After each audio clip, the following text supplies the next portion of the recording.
Salut les loups de mer, je suis super content de vous parler de cette entreprise aujourd'hui parce que c'est une entreprise que j'apprécie beaucoup et c'est le cours boursier est très excitant en vrai.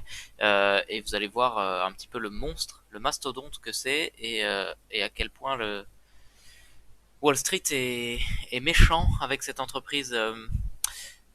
Bref, donc non, en vrai, pour être un petit peu plus sérieux, vous allez voir, c'est vraiment une entreprise incroyable. Je pense que vous connaissez déjà. Par contre, je ne sais pas si vous savez à quel point c'est énorme. Donc on va attaquer tout de suite avec le disclaimer. Donc, toutes les informations contenues dans cette vidéo sont publiées à titre informatif uniquement. Ce n'est en aucun cas une recommandation d'achat et investir en bourse comporte des risques.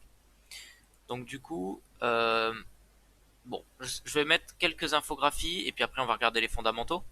Euh, la première, c'est une petite description de deux trois boîtes que possède Tencent, donc PUBG Mobile, je pense que vous connaissez, PlayerUnknown's Battleground, c'est en gros le deuxième Battle Royale à avoir existé, il me semble, chronologiquement, euh, juste après H1Z1. Ça a vraiment bien marché, alors là c'est la partie mobile qui marche énormément en Chine principalement. League of Legends est détenu à 100% par Tencent, donc Riot Games, hein. Donc c'est League of Legends et Valorant, on en parlera un petit peu après. Call of Duty Mobile, qui a été développé en partenariat avec Activision Blizzard, à savoir que Tencent possède un peu d'actions Activision Blizzard et que Activision Blizzard possède 5% des actions Tencent. Donc ce qui ajoute un petit peu à la santé de l'entreprise d'Activision Blizzard finalement. Et puis après, bah, par exemple WeChat qui est WeChat et Tencent qui sont des logiciels de communication, etc. Enfin bref. Euh, on va passer à la prochaine qui est un petit peu plus détaillée. Donc, par exemple, il possède, on va l'agrandir, il possède Honor of King, Brawl Stars aussi d'ailleurs, hein, League of Legends Wild Rift aussi. Enfin bref, c'est des jeux, tous les jeux qui sont dans le top appartiennent à Tencent, mais en gros, c'est depuis la création de chacun de ces jeux-là, combien ils ont rapporté en chiffre d'affaires. Donc on voit que Honor of King, qui est le number one, et qui globalement a rapporté beaucoup plus sur l'App Store, donc sur les iPhones, c'est développé et ça appartient au groupe Tencent et ça a fait 2 milliards de dollars de chiffre d'affaires. Brawl Stars, qui est le deuxième, a fait plus de 300 millions. Alors il est un petit peu plus récent et clairement il fera jamais aussi bien que Honor of King. League of Legends Wild Rift, pour l'instant c'est un peu décevant, mais c'est le plus récent. Franchement, il n'est pas sorti il y a si longtemps que ça, mais bon, il n'a pas rapporté énormément d'argent par rapport aux autres. Donc lui, pour moi, League of Legends Wild Rift, c'est un petit peu le, comment dire, le petit nouveau, le challenger qui va potentiellement faire quelque chose.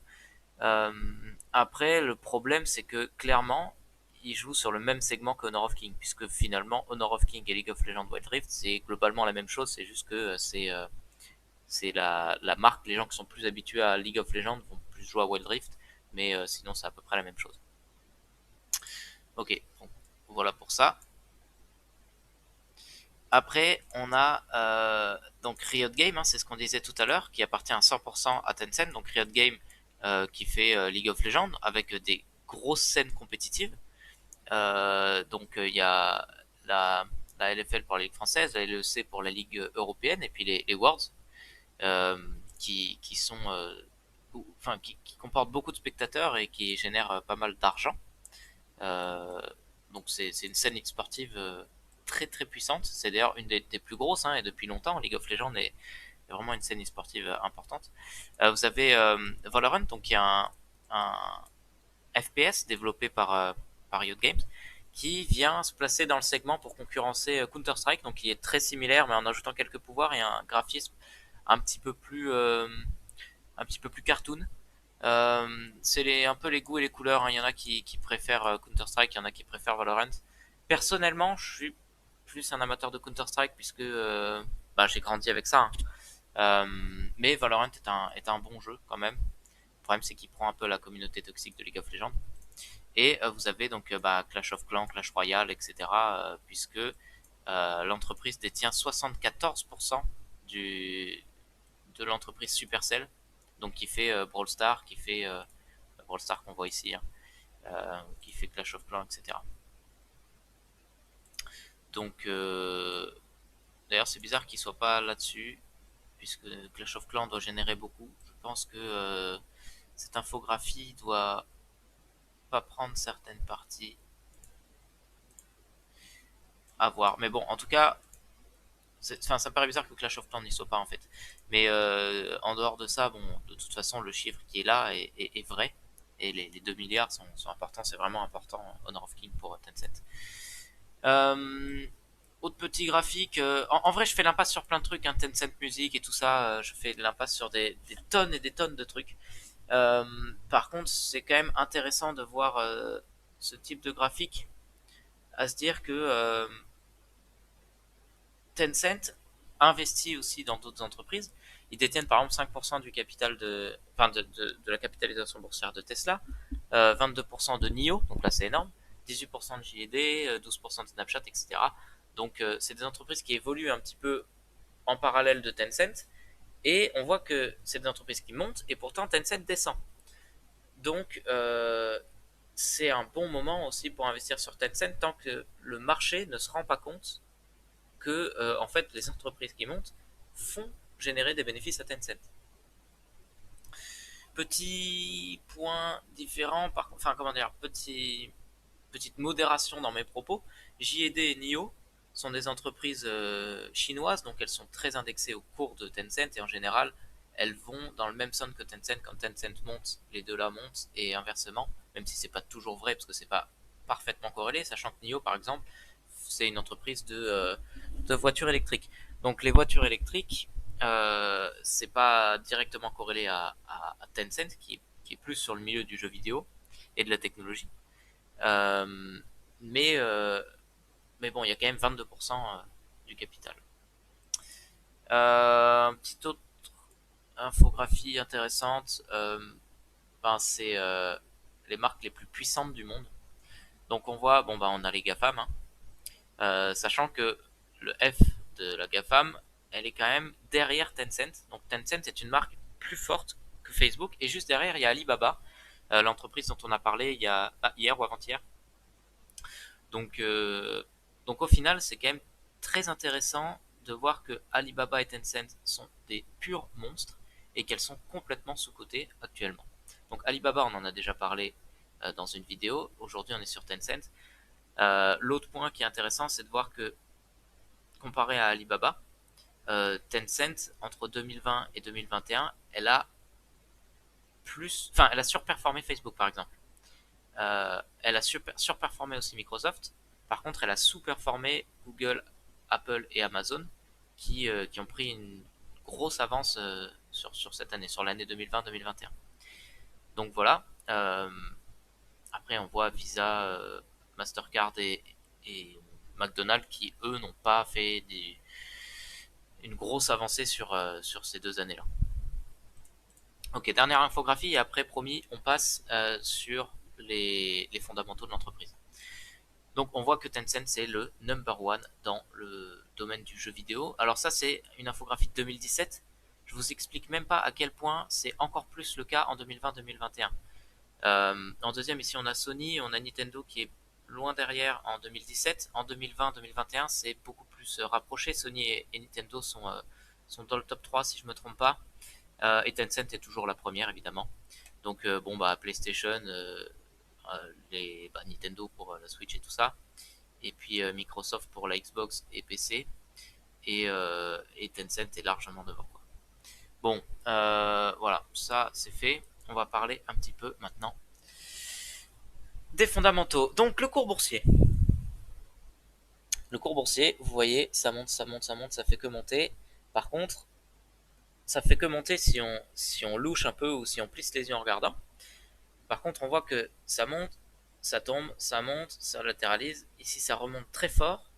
Donc, on voit que le Covid a pas trop fait souffrir l'entreprise, puisqu'elle a continué de latéraliser. Et une fois qu'elle a touché le fond, ça a donné une impulsion sur l'entreprise, puisque les gens se sont dit, Bon bah là on a touché le fond, alors qu'en fait on n'est pas descendu tant que ça, et on est venu monter très fort. Depuis, on a fait que descendre, et là, donc on va faire un petit zoom sur cette période-là, on est venu descendre très fort, et là on a commencé à latéraliser, et si on regarde d'un petit peu plus près, en vrai, on est sur un courant ascendant très léger, très léger. Donc là, en gros, entre le top qu'il a chopé par ici, on était à 738, à 736, pardon. Aujourd'hui, on est plus proche des 460, donc vous voyez qu'on a perdu bien 40%. Et on est au plus bas depuis le top de 2017. Donc ensuite, c'était bien redescendu, et depuis le Covid, on est remonté, et on est en gros comme jusqu'à avant le Covid. Bref, là, il y a eu un drop phénoménal, et c'est un drop qui, pour moi, est très intéressant. Et il va falloir rentrer assez vite, puisque ça fait un moment qu'on commence à latéraliser, et je pense que le marché chinois au global va exploser très bientôt.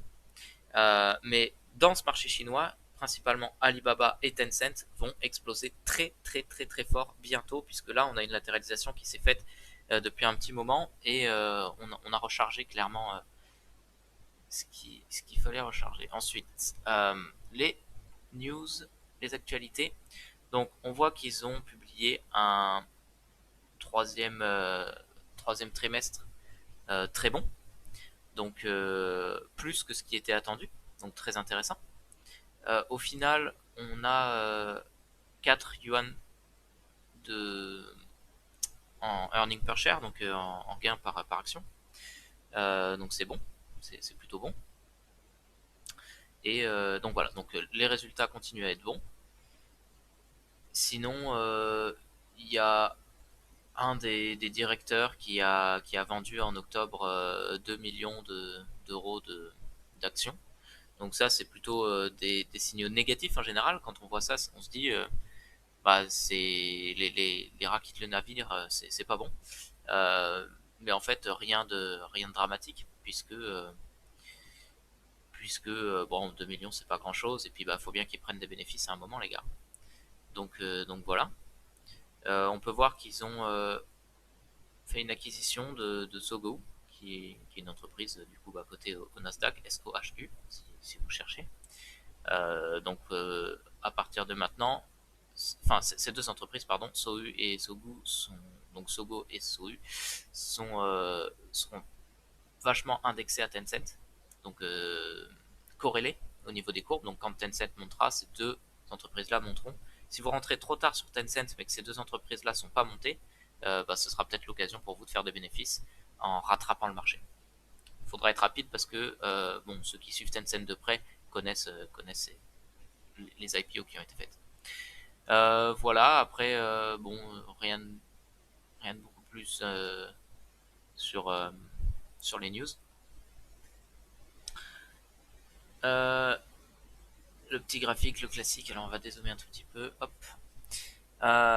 Donc ce qui est intéressant, c'est que on fait du bénéfice, donc 189 milliards de yuan, un PE ratio qui est très bas. Pour une entreprise comme celle-là, ce PE ratio est extrêmement bas. Extrêmement bas.